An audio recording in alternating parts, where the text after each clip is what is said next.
Bem, amigos de Gotham City, chegou o tão esperado vídeo dos 80 anos do Batman. Você que é fã do Batman, você que não conhece o Homem Morcego, esse vídeo é pra você.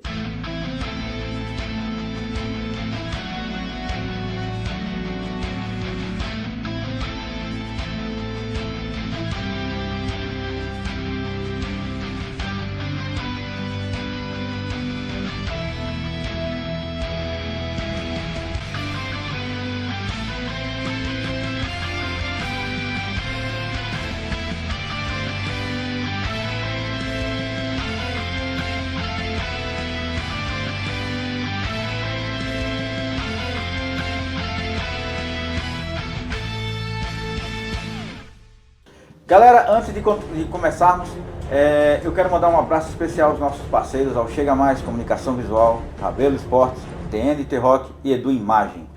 Também, antes de mais nada, eu gostaria que vocês deixassem seu like, que fortalece muito o nosso canal, tá bom?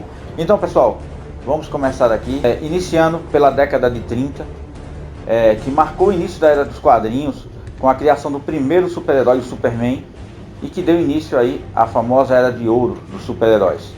Um período de depressão, de criminalidade que o mundo enfrentava, da Primeira Guerra Mundial. A criação dos super-heróis era uma forma de alento, não só para os jovens, mas também para algumas pessoas que depositavam sua fé e esperança em um ser maior. Então, em 1939, na revista Detective Comics número 27, surgiu o personagem que conhecemos hoje como Batman, né? O Homem Morcego, né? Desenhado por Bob Kane e escrito por Bill Finger. Foi nessa primeira edição que o Batman chegou às revistas em quadrinhos e se tornou, né, um dos maiores ícones da cultura pop que conhecemos hoje. Nessa primeira edição aí que o Will falou, já ficamos conhecendo a alcunha ali por trás da máscara, que é o Bruce Wayne, presenciou o trágico assassinato dos seus pais ali, né? E também ficamos conhecendo o comissário Gordon, que viria a se tornar o seu maior parceiro aí na luta contra o crime nos anos que viriam. Já em Detective Comics número 31 de setembro, nessa edição foi apresentado a nós o Batirangue e o Batplano, que mesmo naquela época o Bate-Jato do Batman já era pra lá de moderno. Na Detective Comics 33 foi apresentada então as principais ideias ali acerca do personagem. Principalmente uma cena que ela se tornaria icônica nos próximos anos, que é o morcego rompendo a janela, os vidros da janela, e o Bruce Wayne confrontando aquele que seria o símbolo que ele iria utilizar aí na sua jornada, né? Essa cena ela foi repensada e refeita depois em Batman 1, muitos anos depois pelo Frank Miller. A gente vai falar disso mais à frente. Isso, a gente chega agora na década de 40, é uma década muito importante para o personagem, porque ela é responsável pela boa parte da mitologia e da base sólida de criação, né? Tanto de aliados, quanto de vilões, quanto dos próprios equipamentos, né, do Batman. Então é uma das décadas mais importantes para o personagem.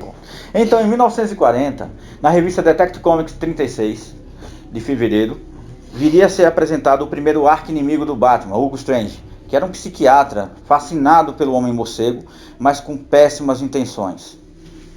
Na Detective Comics 38 de 1940 é apresentado o primeiro parceiro do Batman, que seria o segundo, na verdade, porque a gente já falou do Gordon, né? Mas o que bota a mão na massa ali com ele junto. Então foi o Dick Grayson, que foi o primeiro Robin, que presenciou também a morte dos seus pais, os Grayson voadores, que foram mortos pelo gangster Anthony Zuko. E nesse mesmo ano o Batman acabou ganhando uma revista solo, né, a Batman número 1, né, onde já tivemos aí a apresentação, né, do seu maior arqui-inimigo, o Coringa, e um de seus maiores pares românticos, no caso a Mulher Gato, que até então nessa edição se chamava de apenas a Gata. Termo muito usado hoje, né, pelo próprio Tom King, né, que estava na direção do Batman, e ele também o Batman também chega a usar durante essas revistas o termo a Gata e não Mulher Gato. Já em Detective Comics número 40 é apresentado o primeiro vilão com superpoderes, Basil Karlo, o primeiro cara de barro. Em 1941, na revista Detective Comics 48, o veículo do Batman ganha o seu nome oficial, passa a ser chamado de Batmóvel. E no quadrinho Batman número 5, o Batmóvel ele passa a ser estilizado ali com as figuras que são clássicas do morcego, recebendo um símbolo na capota e o contorno das asas ali no fundo do veículo. Neste mesmo ano tivemos a apresentação de mais 2 vilões emblemáticos da galeria de vilões do Batman. Na World Finest Comics número 3 tivemos a apresentação do Espantalho, né, um dos maiores vilões do Batman, né, o Senhor do Medo, né, que ele tem aqueles gases que ele consegue intimidar as pessoas e revelar os seus maiores medos mais sombrios. E na Detective Comics número 58 tivemos a aparição do Pinguim, né, já com o seu guarda-chuva já cheio de traquinagens, né, de truques. Já em 1942, na revista Detective Comics número 60, nós fomos apresentados ao Bat-Sinal, um presente do Batman ao comissário Gordon, com a sua aliança, para que sempre que houvesse um crime ou um super vilão atacando Gotham City, o sinal é ativado e o Batman vem. Também temos na edição número Batman 12 do mês de agosto a primeira aparição da sala de troféus, muito antes da Batcaverna. O Batman já colecionava aí algumas coisas das suas investigações, né? E de alguma batalha aí com algum vilão, sempre ele pegava algo. Na Detective Comics 66, também de 1942, é introduzido um outro vilão icônico da galeria de vilões do Batman, que é o Duas Caras, anteriormente o promotor Harvey Dent, que era ferrenho na busca por justiça em Gotham, mas teve o rosto queimado ali por ácido pelo chefe Maroni e acabou se tornando esse vilão, né, em que a dualidade sempre reina, né? Exatamente. Então, em 1943, na Batman número 16, tivemos a apresentação de um dos maiores aliados, se não o maior aliado do Batman, né, que é o seu mordomo, né, o Alfred. E também, nesse mesmo ano, o Batman ganhou 15 episódios que foram estreados no cinema.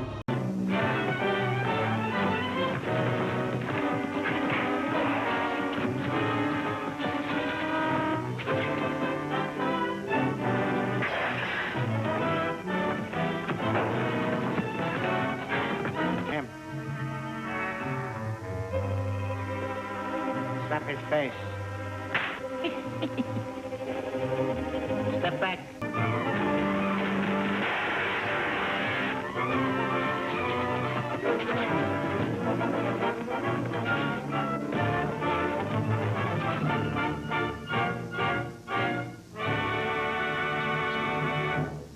Já em 1944, na revista Detective Comics 83, fomos apresentados agora sim ao hangar secreto do Batman, a sua Batcaverna, onde ele coloca seus troféus, o Batmóvel, o Batplano e o seu Batcomputador. Em 1945, talvez o primeiro grande crossover aí dos universos. Crossover tá comum hoje, né? Não, o que mais tem é crossover hoje em dia. Em 1945, na rádio, Superman e Batman se encontraram pela primeira vez no programa intitulado The Adventures of Superman. Então, em 1948, na Batman número 47, o Batman acaba descobrindo o nome do assassino de seus pais, que é Joe Chill. Essa história também é adaptada, né, para o desenho animado Batman, os Bravos e Destemidos, onde também ocorre a mesma coisa. Ele acaba descobrindo que o Joe Chill é o assassino de seus pais e ele se revela como Bruce Wayne na tentativa de... ele até chega a cogitar matar o Joe Chill nesse episódio. Então é um episódio muito interessante, né, um desenho muito legal.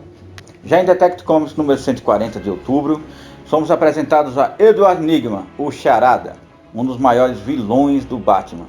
Em Batman 49 é apresentado o terrível Gerbstet, que é o Chapeleiro Louco, baseado na obra de Lewis Carroll, personagem lá de Alice no País das Maravilhas. Ele que utilizava aí engenhocas acopladas a chapéus para dominar a mente ali das suas vítimas, né? Então chegamos agora à década de 50, que foi um período marcado por uma censura nos quadrinhos devido à publicação de um livro chamado A Sedução do Inocente, né, que acabou se criando então um código, né, que todos os quadrinhos passavam por esse comitê, né, que eles selecionavam o que era bom e o que não era. Então vários gibis foram queimados, vários quadrinhos começaram a ser censurados, as histórias começaram a ficar com um teor mais infantil. E com o Batman não foi diferente, né? O Batman também sofreu com essas mudanças e suas histórias começaram a ficar com uma pegada mais leve, com ficção científica, né? Algo com alienígenas, enfrentando doutores malucos, cientistas, esse tipo de coisa. 1952, na revista Superman 76, agora sim, o primeiro encontro do Batman e Superman nos quadrinhos. O início da década de 60 ainda é marcada por aquela série de histórias com teor mais leve, argumentos mais simplistas, mas no final da década de 60 a gente tem uma retomada das raízes do personagem e as histórias voltam a ficar mais sérias com ar mais detetivesco. E essa retomada ocorre no ano de 64, na revista Detective Comics número 327, onde tivemos o Batman já com um novo uniforme, né, desenhado pelo Carmine Infantino, com o novo símbolo dele, a elipse amarela, que até os meninos estão utilizando aqui.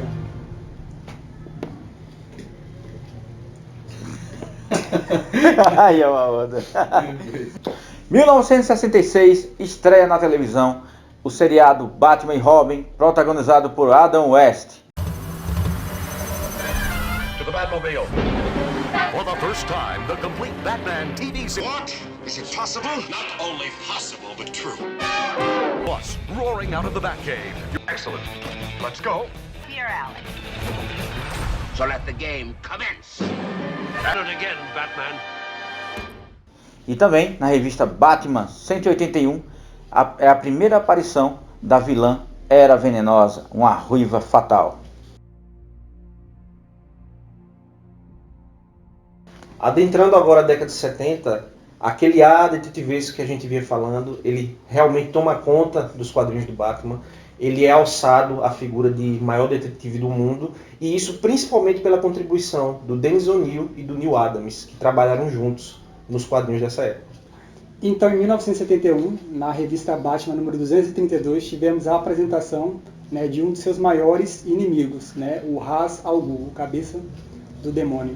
Essa história ela foi escrita também, né, pelo Dennis O'Neil e desenhada pelo ilustre Neil Adams.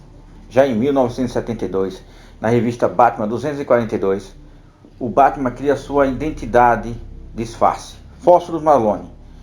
É um disfarce que o Batman utilizava para adentrar o submundo e colher informações e, ao mesmo tempo, né, mostrar seus dotes artísticos e bandidescos. Em 1973, temos a estreia do desenho dos Super Amigos, com produção da Hanna-Barbera.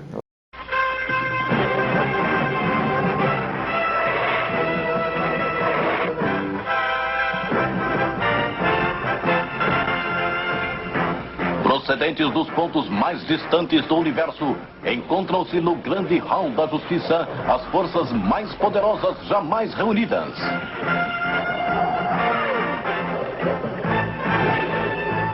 O Super-Homem, Batman e Robin, Mulher Maravilha, Aquaman e os super gêmeos Zan e Zainan e o fiel macaco Click. Juntos, eles lutam pela justiça e paz para a humanidade.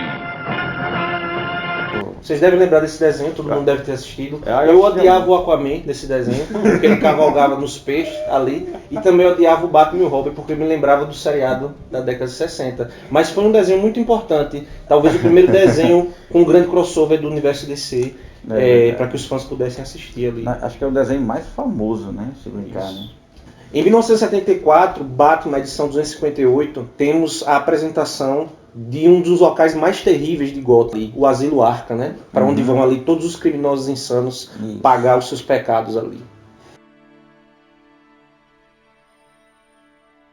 Então chegamos agora na década de 80, né, uma das principais décadas do Batman, porque foi uma das décadas que tiveram suas melhores histórias, com narrativas sofisticadas, histórias mais maduras. Né. 1982, Batman 345 ficou estabelecido que as histórias do Batman entre 1939 a 1960 ocorreriam na Terra 2 e que as mais recentes ficariam na Terra 1.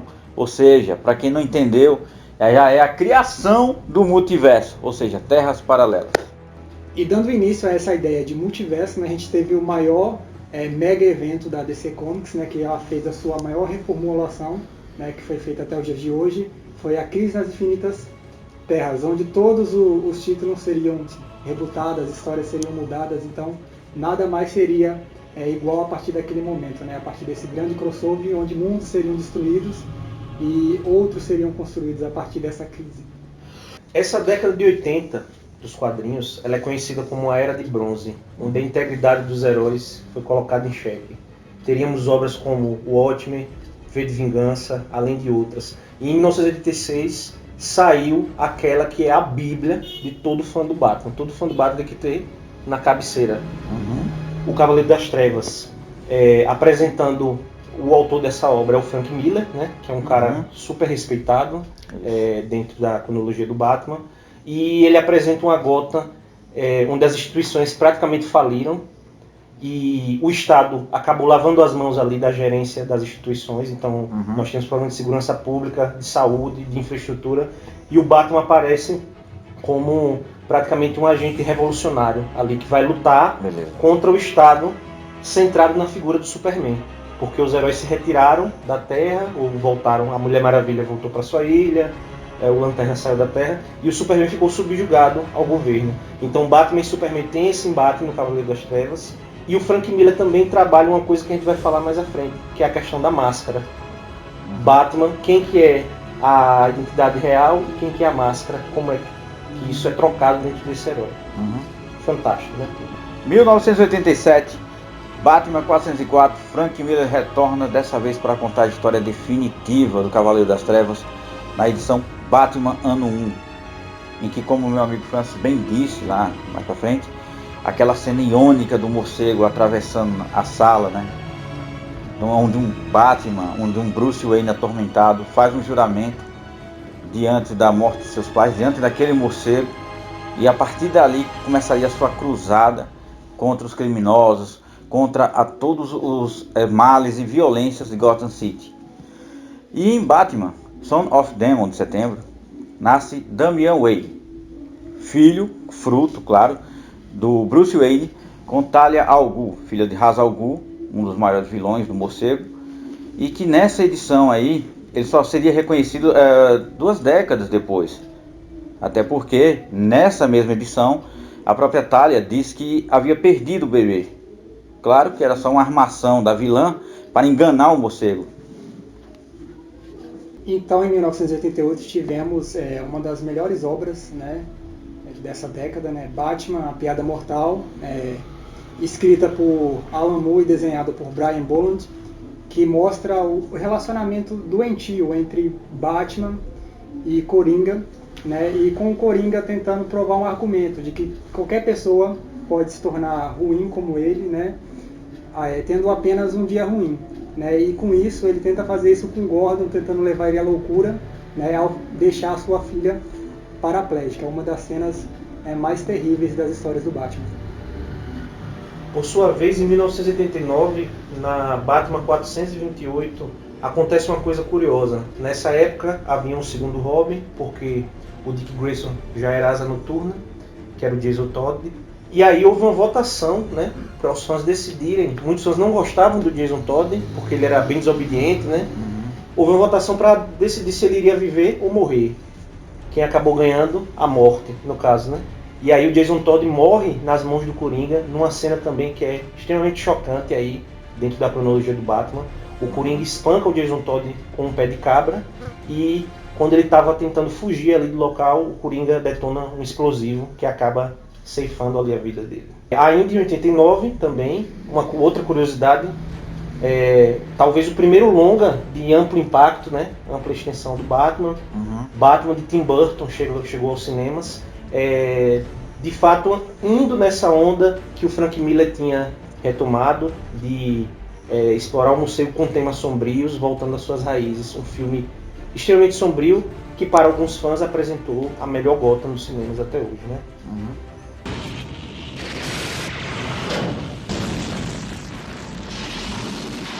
I have given a name to my pain. What are you? I'm Batman.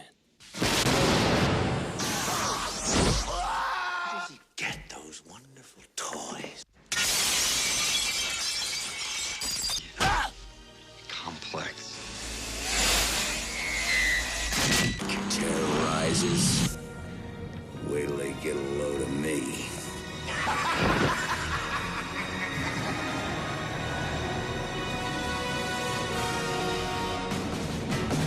Década de 90. O Batman estava totalmente em alta, com vários e vários títulos em banca, ou seja, não só título do morcego, mas como toda a sua Bat-família. Tem a revista da Batgirl, do Robin, do Asa Noturna, e todas elas em uma espécie de sincronia perfeita, solidificando suas histórias e trazendo ainda mais interação e coerência para o mundo de Gotham City. Então, em 92, tivemos agora a continuação do filme dirigido pelo Tim Burton, agora intitulado Batman: O Retorno, que traria agora mais 2 novos vilões, né? O primeiro filme trouxe o Coringa, né, do Jack Nicholson, e agora esse filme trouxe a adição agora de mais 2 vilões, interpretado pela Michelle Pfeiffer, né, a Mulher Gato, e o Pinguim pelo Danny DeVito.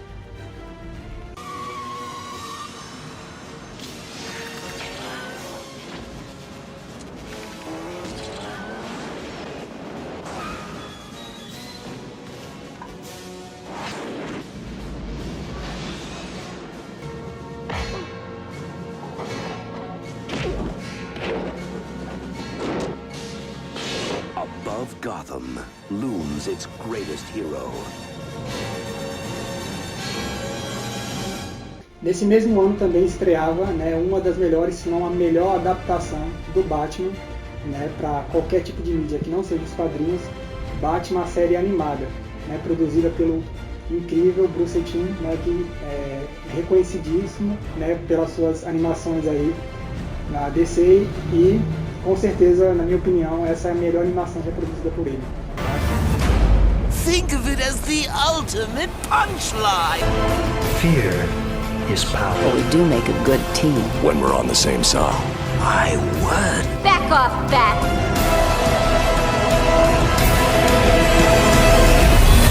I am vengeance. I am the night. I am Batman.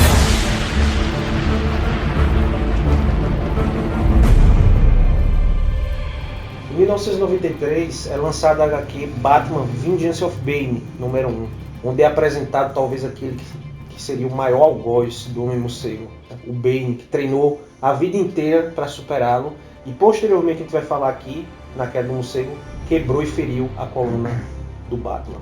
Batman 492 tem o grande momento em que o Bane aleja o Batman, ele quebra a coluna do morcegão, um morcegão combalido, estressado, cansado, físico e mentalmente, por um plano arquitetado pelo vilão, para não só destruir o morcego, como também tomar a Gotham City. Isso era um momento na década de 90 em que todos os heróis da DC estavam passando por várias transições. O Superman morreu, o Hal Jordan virou vilão, destruiu a tropa do Lanterna Verde, a Mulher Maravilha perdeu seu título e agora o nosso querido morcegão aleijado.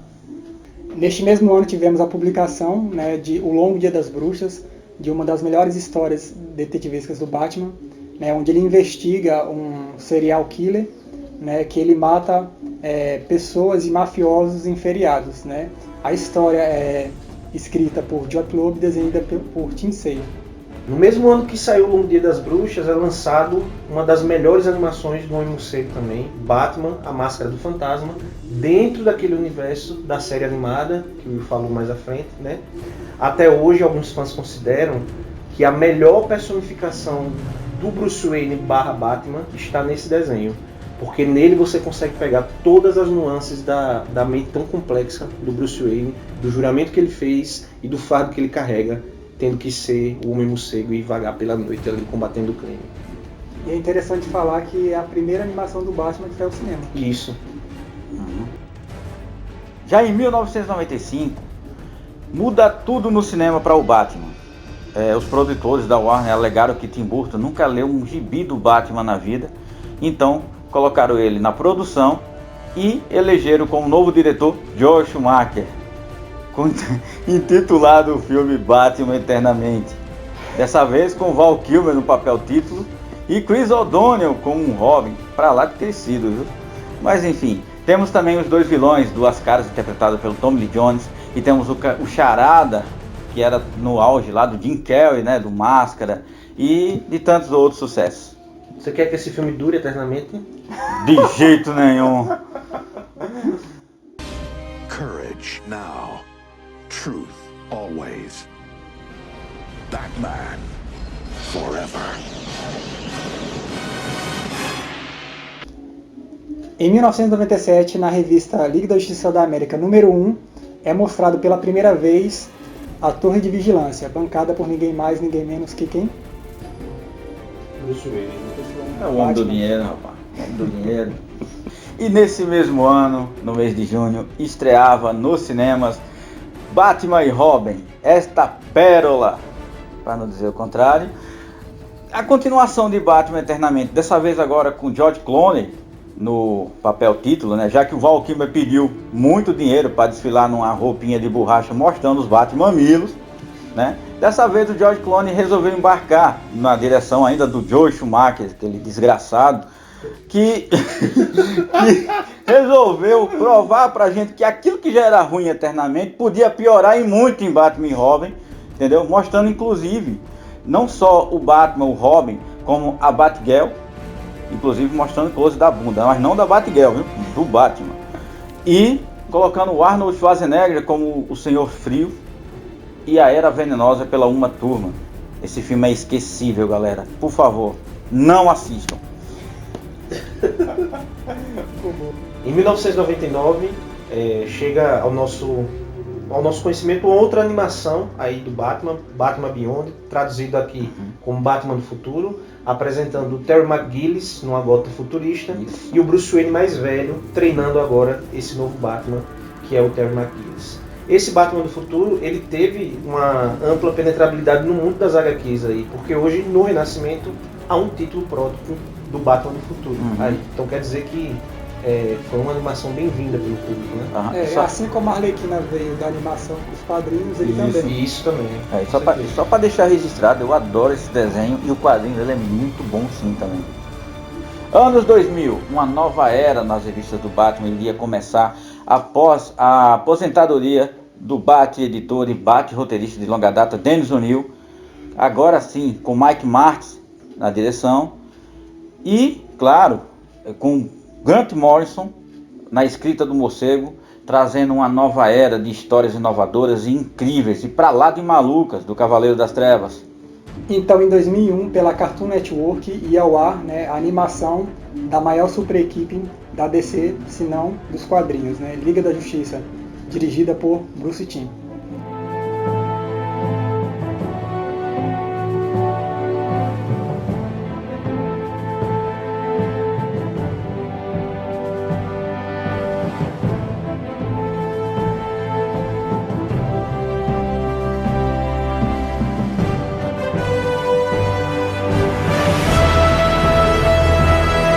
No ano de 2002, na edição 608 da revista do Batman, Sir Jeff Loeb, que tinha lá escrito O Longo Dia das Bruxas, retorna agora com a arte do Jim Lee e juntos fazem Silêncio, um grande arco aí da revista do Batman, apresentando o vilão de mesmo nome que acaba promovendo um plano de vingança ali contra o Homem-Morcego, envolvendo todos os vilões dele ali.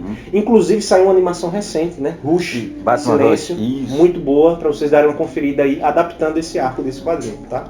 Em 2004, a animação Liga da Justiça evoluiu para a Liga da Justiça Sem Limites, ou seja, o que já era bom ficou ainda melhor, um dos melhores desenhos mais aclamados de todos os tempos. E nesse mesmo ano, claro, com a chegada também do filme Batman Begins, do Christian Bale, a DC resolveu apostar também em um Batman mais jovem, na nova animação chamada The Batman, criado pelo Jeff Matsuda, o criador do desenho As Aventuras do Jack Chan. Então, agora em 2005 tivemos uma releitura do primeiro encontro do Batman com o Coringa, né, que ocorreu lá na década de 40, na revista agora intitulada Batman, o Homem que Ri. Chega aí um novo filme do Batman nos cinemas, né? Agora pelas mãos do Christopher Nolan, o que viria a se tornar uma trilogia: Batman Begins, Batman o Cavaleiro das Trevas e Batman o Cavaleiro das Trevas Ressurge. O primeiro filme, como eu falei, acabou saindo em 2005. Quando ele estava sendo pensado, ele foi um tanto desacreditado, porque o diretor acho que só tinha 1 ou 2 filmes na época, e também por causa do passado tenebroso dos filmes do Joel Schumacher. Mas quando esse filme estreou, os fãs tiveram um deleite, porque de fato, o que é que tem na capa do DVD do Batman Begins? O melhor de todos, não é? E realmente, até aquele momento, era o melhor de todos. É o melhor de todos, sem dúvida. 2006. Na revista Batman 655, ainda já na batuta do Grant Morrison, né, nas histórias do morcego, ele finalmente apresenta o novo Robin, Damian Wayne, filho da Talia al Ghul com o morcegão, e que é considerado hoje um dos Robins mais birrentos, marrentos, e algumas pessoas gostam, outros não gostam, mas é considerado um dos Robins aí mais problemáticos do morcegão, superando até mesmo Jason Todd. Então agora em 2008, na revista Batman número 676, deu-se início à trama que iria culminar na morte do Batman lá em Crise Final, né, pelas mãos do vilão Darkseid. Ainda nesse mesmo ano tivemos a continuação de Batman Begins, né, dirigido por Christopher Nolan, apresentando, né, a melhor versão do Coringa até então, elevando o patamar dos filmes de super-heróis, fazendo com que os filmes de super-heróis fossem mais reconhecidos pela crítica. Tanto que também foi o primeiro filme a bater a marca, o primeiro filme de super-herói a bater a marca de 1 bilhão, né? E também um dos primeiros filmes de super-heróis a levar Oscar, né? Levou o Oscar de melhor ator coadjuvante e melhor edição de som. Ainda esse ano tivemos a apresentação de mais um desenho, né, do Batman, Os Bravos e Destemidos, que faz referência a um título dos quadrinhos da década de 70 de mesmo nome, né, que mostra a cada episódio o Batman fazendo parceria com diversos super-heróis, anti-heróis e até vilões, né, da mesma forma que era mostrado nesse quadrinho, né, nesse título Batman, Os Bravos Destemidos, trazendo personagens que até então estavam esquecidos, né, da Era de Ouro, da Era de Prata dos quadrinhos. Muito interessante. Em 2009, no arco Crise Final, volume 6, os fãs do morcego ficariam de luto, porque o Batman, ao tentar utilizar ali uma máquina, um equipamento para poder destruir o Darkseid, acabou sendo abatido pela sanção ômega do vilão, o que o declarou morto perante os outros heróis. Nesse mesmo ano, estreava nos quadrinhos Batman e Robin 1. Claro que com a suposta morte de Bruce Wayne, alguém tinha que assumir o manto do morcegão e defender Gotham City. Para isso, Dick Grayson e Damian Wayne tomaram essa posição e se tornaram a nova dupla dinâmica, fazendo uma menção à máquina mortífera, com um Batman mais calminho e um Robin porra louca. No ano de 2010, no quadrinho Batman, o Retorno de Bruce Wayne, volume 1, descobrimos que o Batman não tinha morrido, né? Na verdade, a sanção ômega do Darkseid o deslocou no tempo e ele ficou preso ali em outra realidade. E aí teve que arregaçar as mangas, botar a faca no dente e lutar para retornar para sua realidade. Isso aí é o Batman sangue nos olhos. Vamos lá. 2011, Flashpoint chega aos quadrinhos para reformular todos os quadrinhos da DC Comics para preparar ao novo selo 52. O que é essa série? Essa série apresentava um Barry Allen voltando no tempo para salvar o assassinato, né? Salvar a mãe de um assassinato, e aí mudar toda a realidade, transformando todo o universo DC em uma verdadeira bagunça. Ao salvar a mãe no passado, ele altera tudo. Os pais do Bruce Wayne não são assassinados, e é o próprio Bruce Wayne que leva o tiro quando moleque, transformando Thomas Wayne num novo Batman dessa realidade, um Batman pra lá de violento, sombrio, e pra lá também de muito, mas muito malvado e sangrento. Então, dados os acontecimentos ocorridos em Flashpoint, né, a DC sofreu toda uma reformulação agora com um novo selo chamado Os Novos 52, e o Batman teve, desde sua criação, a primeira vez que sua revista foi zerada foi agora nesse momento, né? Desde 1940, o Batman começou agora a ter novamente a edição voltada como número 1, né? E as histórias agora estavam a cargo do Scott Snyder e desenhado pelo Greg Capullo, aumentando um pouco mais a mitologia do Batman ao agregar, né, a Corte das Corujas, que é uma sociedade secreta que vive em Gotham e que tenta manipular, né, tudo o que ocorre na cidade. Em 2012, o Nolan dá um desfecho digno à sua trilogia, chega aos cinemas Batman, o Cavaleiro das Trevas Ressurge, onde o morcego enfrenta o Bane, né, que foi um dos seus maiores inimigos nos quadrinhos. Aparecem vários personagens, a Talia al Ghul, a Mulher Gato e outros personagens ali do universo do morcego. Um bom filme também. 2013, chega à TV a nova animação do Morcegão, A Sombra do Batman, que dessa vez modifica um pouco, né, os seus elementos em Gotham City, trazendo agora o Batman encarando a bandidagem junto com a Katana e com o Alfred, um trabuco na mão. Eita, nós! Então, em 2014, tivemos a estreia, né, de Gotham pelo canal da Fox, né, uma série mais focada no comissário de polícia James Gordon e no seu parceiro, o Harvey Bullock, né, e também mostrando um pouco do desenvolvimento do Bruce, né, desde a morte dos pais dele até ele se tornar o Batman, né, no decorrer da série. Isso. É uma série que tem pontos altos e pontos baixos, mas que vale a pena assistir, é interessante. A construção dos vilões também, né? Isso. Pinguim. Principalmente do Pinguim na primeira temporada. Pinguim é muito bom. Eis que em 2016, em março de 2016, chega aos cinemas Batman vs Superman. Um filme que a gente continua discutindo até hoje. Até hoje. Um filme que a gente adora aqui no canal, né? Uhum. Tem várias coisas ali no subtexto desse filme que são várias mensagens muito profundas que o Zack Snyder colocou.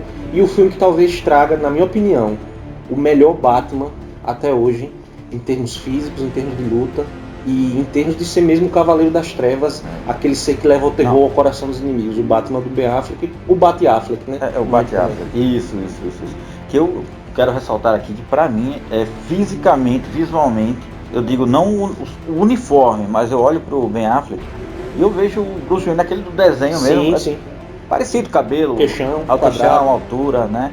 E uma das melhores lutas, as melhores cenas de ação do Morcegão. É esse aí, disparado. Então, em 2017 tivemos a estreia de um novo filme do Batman, agora em animação, né? Batman Lego, o filme, né? Que trazia agora um Batman mais prepotente, mais arrogante, cheio de si e que achava que não precisava de ninguém para poder vencer as dificuldades, vencer os desafios, vencer os vilões. E aí, em dado momento do filme, ele quebra a cara, né, e vê que ele realmente precisa das pessoas. É um filme muito interessante de se assistir, né? Tem diversas referências, né, e pra mim é um dos melhores Batman, viu? Só pra deixar claro aqui. Só pra deixar claro, você lembra da frase código pra entrar na Batcaverna? Posso falar? Pode? Posso? Pode, né? Deve, né? Deve. Homem de Ferro é chato.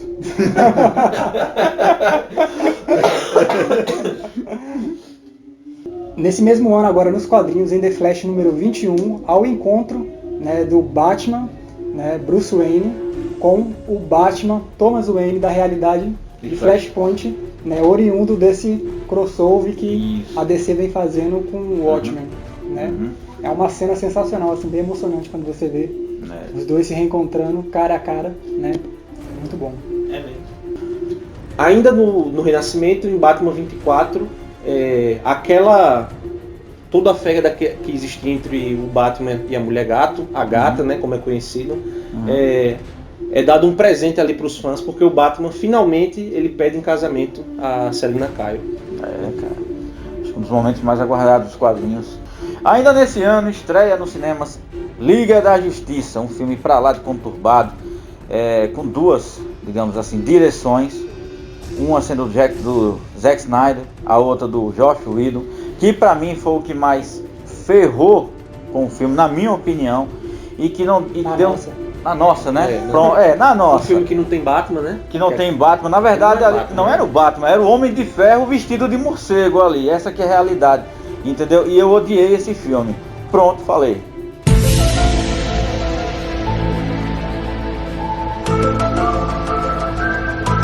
No final desse ano, né, tivemos a publicação de Batman, o Cavaleiro Branco, né, escrito por Sam Murphy, né, que traz uma história alternativa em que o Coringa ele consegue ser curado da insanidade dele através de uma overdose causada pelo Batman.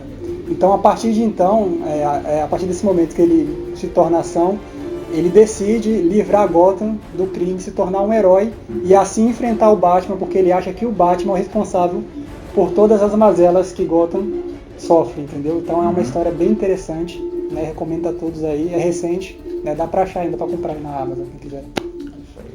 No ano de 2018, no quadrinho Batman 50, né? Finalmente ia acontecer o casamento do Batman com a Selina Kyle. Todo mundo se preparou, as mulheres alugaram o vestido, né? Você tirou seu terno lá do armário, né? Pai do casamento. Mas o que foi que aconteceu? A noiva deu um cano, né? No noivo, Pois né? rapaz. Eu tirei as teias de aranha do terno à toa.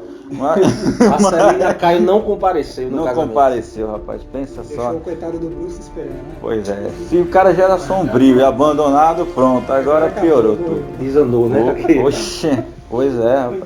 2019 chega a tão aguardada edição número 1000 da Detective Comics, comemorando os 80 anos do Morcegão. Essa edição não só é um marco nas histórias dos quadrinhos, e claro, para o Morcego, para o Batman, mas como também ela reúne os maiores roteiristas e desenhistas que passaram pelo Cavaleiro das Trevas. É uma edição imperdível que chega ainda esse mês e, é claro, eu vou conferir a minha. Espero que você que curta quadrinho não possa perder essa edição, cara. E agora em outubro lançou, né, o filme do maior arqui-inimigo do Batman, o Coringa, e tá sensacional.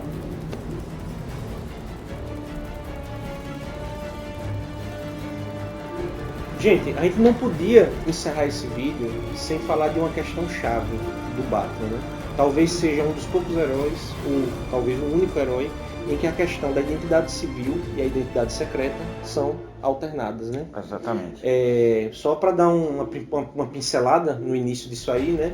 O Batman, o Bruce Wayne, ele perdeu os pais aos 8 anos de idade, e meio que o Bruce Wayne, de uma certa forma, ele também morreu ali, né? Ele se considera fraco porque ele não pôde impedir o assassinato dos seus pais. Então ele desenvolveu uma personalidade que é o Batman, né? O homem poderoso que pode lutar contra o crime, né? Que é incorruptível. E esse de fato é o que ele quer ser, né? O verdadeiro Bruce Wayne, ele ficou ali mascarado, né? Sucumbido na mente ali do Batman, que é o homem de verdade, né? É tanto que o Batman, ele não move esforço para fazer o que ele precisa. Muitas vezes ele arruina a vida do próprio Bruce Wayne. Então o Bruce Wayne seria a máscara e o homem mesmo seria o Batman. Exatamente. Uma coisa meio o médico e o monstro também, Isso. se a gente parar para analisar, é que é uma personalidade tentando sobressair com outra, né? Uhum. Mas o interessante do Batman é justamente isso, né? Ele é um cara que ele a fachada dele é de playboy, você vê que ele nem assim, tem um cuidado de sustentar, né? Ele é aquele cara que vai a uma festa, chega lá, Alfred, só daqui a 10 minutos eu vou embora. E o Alfred, não, fica aqui, né? Vai lá, vamos socializar, aquela moça ali como é bonita. Chega lá, dá uma chavecada e daqui a pouco, Alfred, já passou 10 horas, eu vou embora. Aí, né, o negócio dele é realmente o dever de combate ao crime. Isso já é uma coisa que, como o Francis mesmo falou, a partir do momento que os pais foram assassinados, ele ali, pequenininho, indefeso, né, impotente mesmo da situação, ele criou uma nova persona, e essa persona é o que prevalece, né, em espírito e em mente do hoje conhecido Batman, né? E a gente tem várias deixas disso, né? Nas animações, Então, nas isso, HQs. eu ia citar agora nas animações, né? Tem um episódio, acho que é o primeiro episódio da Batman série animada, Sim. em que o Batman ele tá conversando com o Alfred na Batcaverna. Ele tá até com a roupa ainda. Isso, ele tá até com a roupa e ele tá falando como realmente ele fala como Batman, o tom de voz que ele usa como Batman. E aí quando ele atende o telefonema, ele modifica, né? Como se ele estivesse ali atuando como Bruce Wayne. Como Bruce Wayne. E aí quando ele termina a ligação, ele volta pro tom de voz normal que ele usa como Batman. Então você vê que realmente a persona que prevalece é o Batman, não o Bruce Wayne. O Bruce Wayne existe ainda, tem resquícios, mas a persona que se sobressai ainda é o Batman. Isso.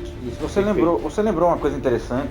O dublador, o Márcio Seixas, em uma entrevista chegou a dizendo que o personagem mais difícil, complicado, que ele teve realmente que dublar foi o Batman. Por isso, ele disse que teve que entender essa dualidade entre Bruce Wayne e Batman. Olha entendeu? que legal, né? É interessante, que teve que estudar, ele teve que ler o quadrinho, tentar entender a psicologia do Batman para poder então dublar, porque até então, quando você vai dublar, ele diz que você já recebe o texto já traduzido para você ler. E ele disse, e o cara dizia, olha, tem frases aqui que você vai... Aí tinha uns tracinhos que dizia, olha, esse tracinho é o Bruce Wayne falando.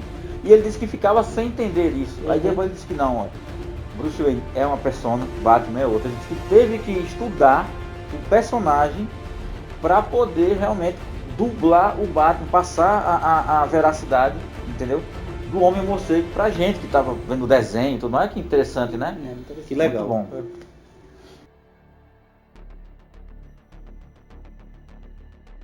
Pessoal, então, se vocês acompanharam esse bloco até aqui, a gente gostaria, como a gente está comemorando os 80 anos do Batman, cada um aqui de sugerir um quadrinho, né? Muitas vezes vai ser um quadrinho aqui que talvez o pessoal não conheça muito, um quadrinho que marcou a gente de alguma forma, né? O quadrinho que eu quero sugerir é o Gritos na Noite, do Batman, aí. Roteiro do Art Goldwyn e a arte do Scott Hampton, aí. Um quadrinho altamente sombrio, né? Que faz referência direta àquela origem do Batman sombria, né? Aquela coisa de carregar a maldição ali, de estar caçando os criminosos. Nesse quadrinho em específico, há um serial killer à solta, cometendo crimes hediondos, e isso está ligado a uma chacina que ocorreu num orfanato no passado, onde crianças foram mortas.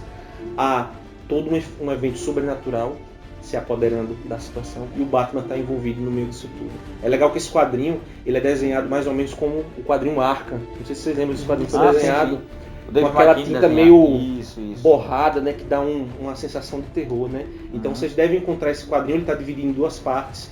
É muito legal, eu recomendo Gritos na Noite aí do Batman, tá? Beleza, Francis. Bom, o quadrinho que eu recomendo foi, acho que o primeiro quadrinho que eu ganhei na década de 80, que era o Batman Homicidas, aquela minissérie do Jim Starlin, o criador do Thanos, para quem não conhece lá. E o Jim Starlin na escrita e o Barry Winston, desenhista de terror, que eu amo, para falar a verdade, eu sempre curti quadrinhos de terror e tal. E o Barry Winston desenhou essa edição do Batman, cara.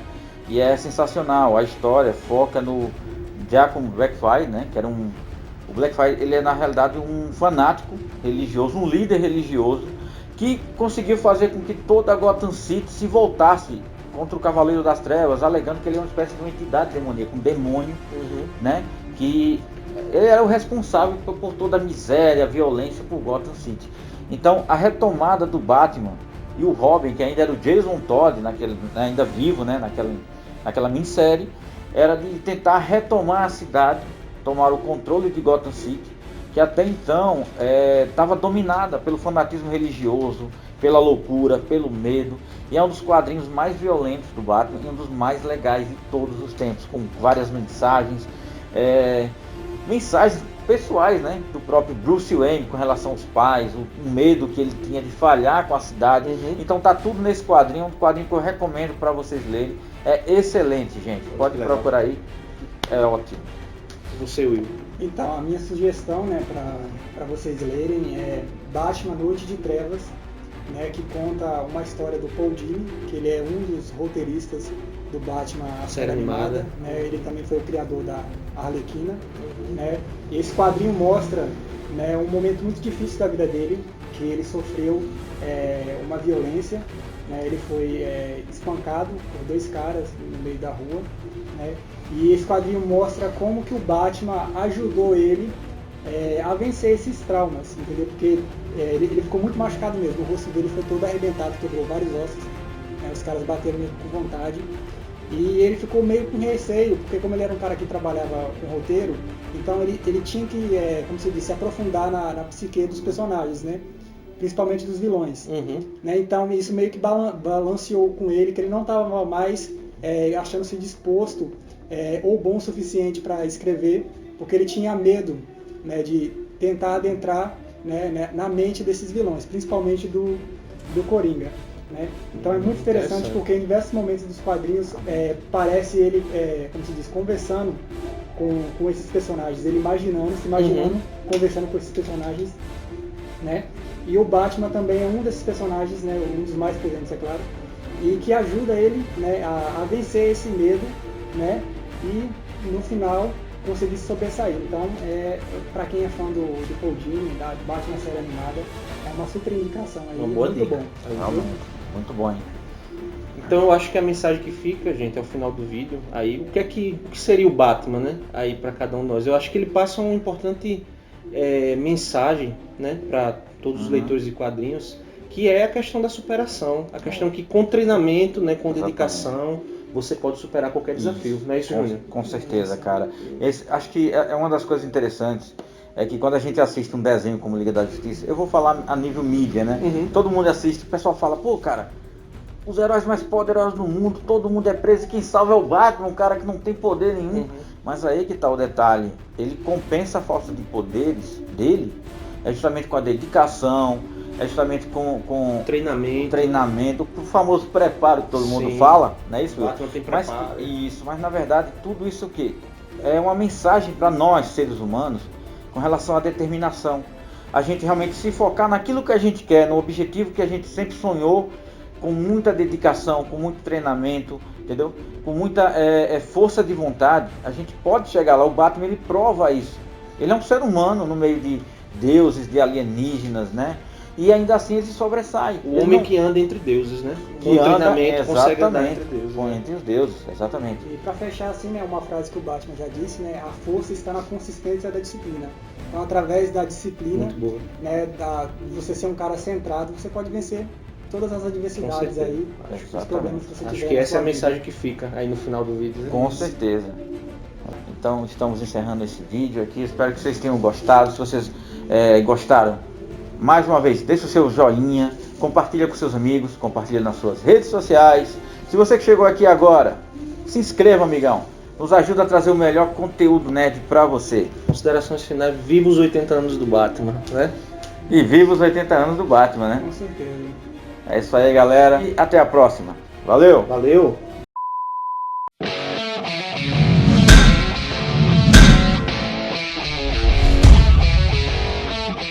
Só lembrando, cara, rapidão aqui, que o Bob Kane, quando criou o Batman, né, antes assim com o Bill Finger foi responsável pelo capuz, entendeu? A roupa, tal, entendeu?